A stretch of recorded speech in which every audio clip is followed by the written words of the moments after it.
Capítulo 1. Existem dois caminhos, o caminho da vida e o caminho da morte. Há uma grande diferença entre os dois. Este é o caminho da vida. Primeiro, ame a Deus que o criou. Segundo, ame o seu próximo como a si mesmo. Não faça ao outro aquilo que você não quer que faça a você. Este é o ensinamento derivado dessas palavras. Bendiga aqueles que o amaldiçoam, reze por seus inimigos e jejue por aqueles que perseguem. Ora, se você ama aqueles que o amam, que graça você merece. Os pagãos também não fazem o mesmo? Quanto a você, ame aquele que os odeiam, e assim você não terá nenhum inimigo. Não se deixe levar pelo instinto. Se alguém lhe bofeteia na face direita, ofereça-lhe também a outra face, e assim você será perfeito. Se alguém o obriga a acompanhá-lo por 1 quilômetro, acompanhe-o por 2. Se alguém lhe tira o manto, ofereça-lhe também a túnica. Se alguém toma uma coisa que lhe pertence, não peça de volta, porque não é direito. Dê a quem lhe pede, e não peça de volta, pois o Pai quer que os seus bens sejam dados a todos. Bem-aventurado aquele que dá conforme o mandamento, pois será considerado inocente. Ai daquele que receber, se pede por estar necessitado, será considerado inocente, mas se recebeu sem necessidade, prestará contas do motivo e da finalidade. Será posto na prisão e será interrogado sobre o que fez. E daí não sairá até que devolva o último centavo. Sobre isso também foi dito, que a sua esmola fique suando nas suas mãos, até que você saiba para quem está dando. Capítulo 2. O segundo mandamento da instrução é: não mate, não cometa adultério, não corrompa os jovens, não fornique, não roube, não pratique a magia nem a feitiçaria. Não mate criança no seio de sua mãe, e nem depois que ela tenha nascido. Não cobice os bens alheios. Não cometa falso juramento, nem preste falso testemunho. Não seja maldoso, nem vingativo. Não tenha duplo pensamento ou linguajar, pois o duplo sentido é a armadilha fatal. A sua palavra não deve ser em vão, mas comprovada na prática. Não seja avarento, nem ladrão, nem fingido, nem malicioso, nem soberbo. Não planeje o mal contra o seu próximo. Não odeie a ninguém, mas corrige alguns. Reze por outros e ame ainda os outros mais até do que a si mesmo. Capítulo 3. O filho procura evitar tudo aquilo que é mal e tudo que se parece com o mal. Não seja colérico, porque a ira conduz à morte. Não seja ciumento, também nem briguento ou violento, pois o homicídio nasce de todas essas coisas. Filho, não cobice as mulheres, pois a cobiça leva à fornicação. Evite palavras obscenas e olhar maliciosamente, já que os adultérios surgem dessas coisas. Filho, não se aproxime da adivinhação, porque ela leva à idolatria. Não pratique encantamento, astrologia ou purificações, nem queira ver ou ouvir sobre isso, pois disso tudo nasce a idolatria. Filho, não seja mentiroso, pois a mentira leva ao roubo. Não persiga o dinheiro nem cobice a fama, porque os roubos nascem dessas coisas. Filho, não fale demais, pois falar muito leva à blasfêmia. Não seja insolene, nem tenha mente perversa, porque as blasfêmias nascem dessas coisas. Seja manso, pois os mansos herdarão a terra. Seja paciente, misericordioso, sem maldade, tranquilo e bondoso. Respeite sempre as palavras que você escutou. Não louve a si mesmo, nem se entregue à insolência. Não se junte com os poderosos, mas aproxima dos justos e pobres. Aceite tudo o que acontece contigo como coisa boa e saiba que nada acontece sem a permissão de Deus. Capítulo 4. Filho, lembre-se do dia e noite daquele que prega a palavra de Deus para você. Honre como se fosse o próprio Senhor, pois ele está presente onde a soberania do Senhor é anunciada. Procure estar todos os dias na companhia dos fiéis para encontrar forças em suas palavras. Não provoque divisão, ao contrário, reconcilia aqueles que brigam entre si. Julgue de forma justa e corrige as culpas sem distinguir as pessoas. Não hesite sobre o que vai acontecer. Não te pareças com aqueles que dão a mão quando precisam e a retiram quando devem dar. Se o trabalho de suas mãos te rende algo, as ofereças como reparação pelos seus pecados. Não hesite em dar nem reclamando, porque na verdade você sabe que realmente pagou sua recompensa. Não rejeite o necessitado, compartilhe tudo com seu irmão e não diga que as coisas são apenas suas. Se vocês estão unidos nas coisas imortais, tanto mais estarão nas coisas perecíveis. Não se descuide de seu filho ou filha, muito pelo contrário, desde a infância instrua-os a temer a Deus. Não dê ordens com rudeza, ou seu escravo ou escrava, pois eles também esperam no mesmo Deus que você. Assim não perderão o temor de Deus, que está acima de todos. Certamente ele não virá chamar a pessoas pela aparência, mas somente aqueles que foram preparados pelo Espírito. Quanto a vocês, escravos, obedeçam seus senhores com todo respeito e reverência, como a própria imagem de Deus. Deteste toda a hipocrisia e tudo aquilo que não agrada ao Senhor. Não viole os mandamentos do Senhor, guarde tudo aquilo que você recebeu, não acrescente ou retire nada. Confesse seus pecados na reunião dos fiéis e não comece a orar estando com má consciência. Este é o caminho da vida. Capítulo 5. Este é o caminho da morte. Primeiro é mau e cheio de maldição. Homicídios, adultérios, paixões, fornicações, roubo, idolatria, magias, feitiçarias, rapinas, falso testemunho, hipocrisias, coração com duplo sentido, fraudes, orgulhos, maldades, arrogância, avareza, palavras obscenas, ciúmes, insolência, altivez, ostentação, a falta de temor de Deus. Neste caminho trilham os perseguidores dos justos, os inimigos da verdade, os amantes da mentira, os ignorantes da justiça, os que não desejam bem nem o justo julgamento, os que não praticam bem, mas o mal. A calma e a aparência estão longe deles. Estes amam as coisas vãs, são ávidos por recompensa, não se compadecem com os pobres, não se importam com os perseguidos, não reconhecem o Criador. São também assassinos de crianças, corruptos da imagem de Deus, desprezam os necessitados, oprimem os aflitos, defendem os ricos, julgam injustamente os pobres. E finalmente são pecadores, consumados, filhos, afaste-se disso tudo. Capítulo 6. Fique atento para que ninguém o afaste do caminho da instrução, pois quem faz isso ensina coisas que não pertencem a Deus. Você será perfeito se conseguir carregar todo o jugo do Senhor. Se isso não for possível, faça o que puder. A respeito da comida, observe o que puder. Não coma nada do que é sacrificado a ídolos, pois este culto é destinado aos deuses mortos. Celebração litúrgica. Capítulo 7. Quando ao batismo, faça assim.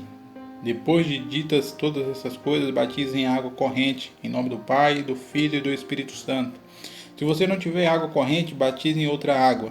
Se não puder batizar com água fria, faça com água quente. Na falta de uma ou outra, derrame água 3 vezes sobre a cabeça, em nome do Pai, do Filho e do Espírito Santo. Antes de batizar, tanto aquele que batiza como o batizado, bem como aqueles que puderem, devem observar o jejum. Você deve ordenar o batismo, um jejum de 1 ou 2 dias. Capítulo 8. Os seus jejuns não devem coincidir com os dos hipócritas. Eles jejuam no 2º e no 5º dia da semana. Porém, você deve jejuar no 4º dia e no dia da preparação. Não reze como os hipócritas, mas como o Senhor ordenou em seu evangelho. Reze assim: Pai nosso que estais no céu, santificado seja o teu nome. Venha o teu reino, seja feita a tua vontade, assim na terra como no céu. O pão nosso de cada dia nos dá hoje. Perdoai as nossas dívidas, assim como também perdoamos os nossos devedores. E não nos deixe cair em tentação, mas livrai-nos do mal, porque teu é o poder, a glória, para sempre. Rezem assim 3 vezes ao dia. Capítulo 9. Celebre a Eucaristia. Assim, 2. Diga primeiro sobre o cálice. Nós te agradecemos, Pai nosso, por causa da santa vinha do teu servo Davi, que nos revelastes através do teu servo Jesus. A ti glória para sempre. Depois diga sobre o pão partido. Nós te agradecemos, Pai nosso, por sua causa da vida e do conhecimento que nos revelaste através do teu servo Jesus. A ti glória para sempre. Da mesma forma como este pão partido havia sido semeado sobre as colinas e depois foi recolhido para se tornar assim também seja reunida a tua igreja, desde os confins da terra, no teu reino, porque teu é o poder e a glória por Jesus Cristo para sempre. Que ninguém coma nem beba da Eucaristia sem antes ter sido batizado em nome do Senhor, pois sobre isso o Senhor disse: não dei as coisas santas aos cães. Capítulo 10.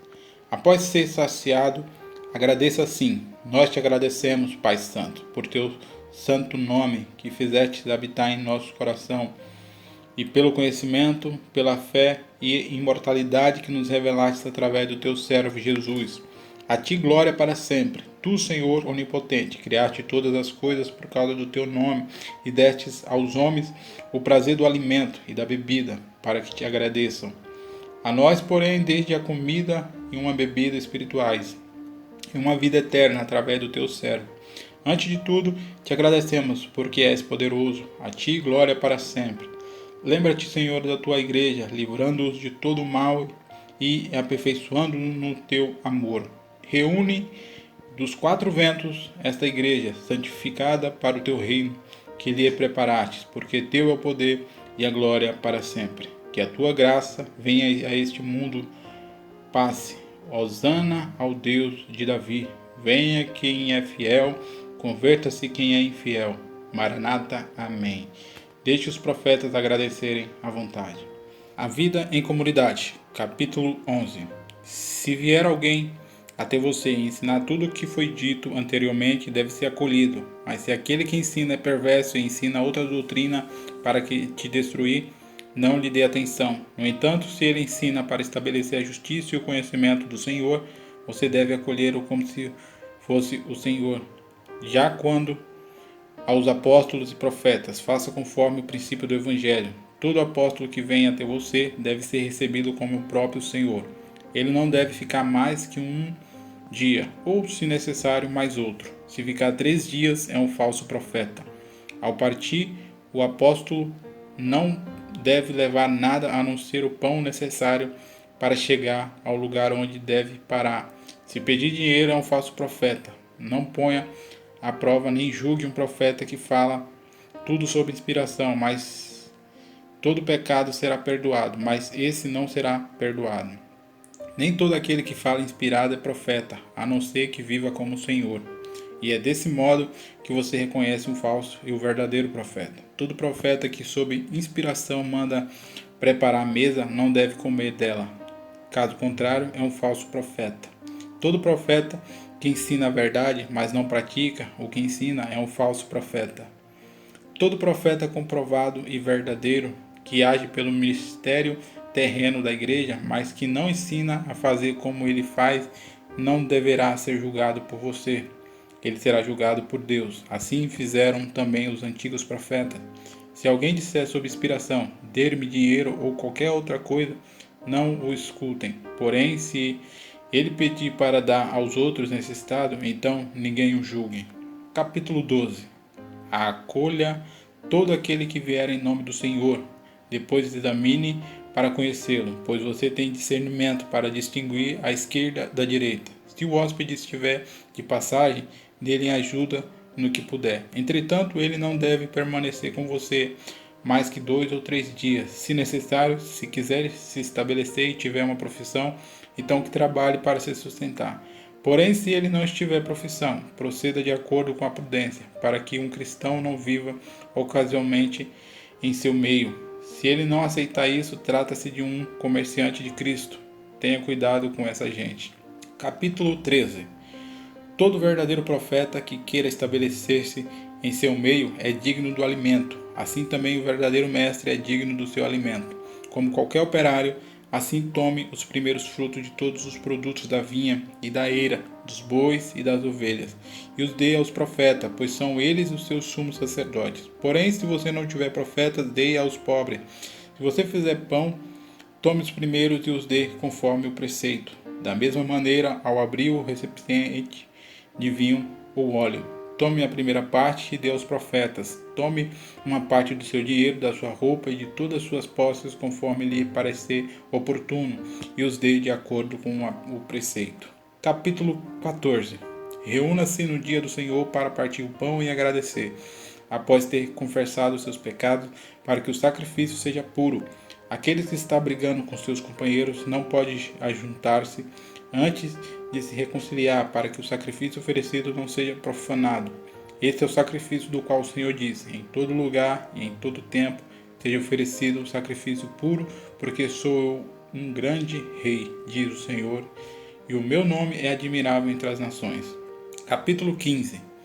Escolha bispos e diáconos dignos do Senhor. Eles devem ser homens mansos, desprendidos do dinheiro, verazes e provados, pois também exercem para vocês o ministério dos profetas e dos mestres. Não os desprezei, porque eles têm a mesma dignidade que os profetas e os mestres. Corrijam uns aos outros, não com ódio, mas com paz, como você tem no Evangelho. E ninguém fale com uma pessoa que tenha ofendido o próximo, que essa pessoa não escute uma só palavra sua, até que tenha se arrependido. Faça suas orações, esmolas e ações de forma que você tem no Evangelho de nosso Senhor. O fim dos tempos. Capítulo 16. Vigie sobre a vida uns dos outros. Não deixe que sua lâmpada se apague, nem afrouxe o cinto dos rins.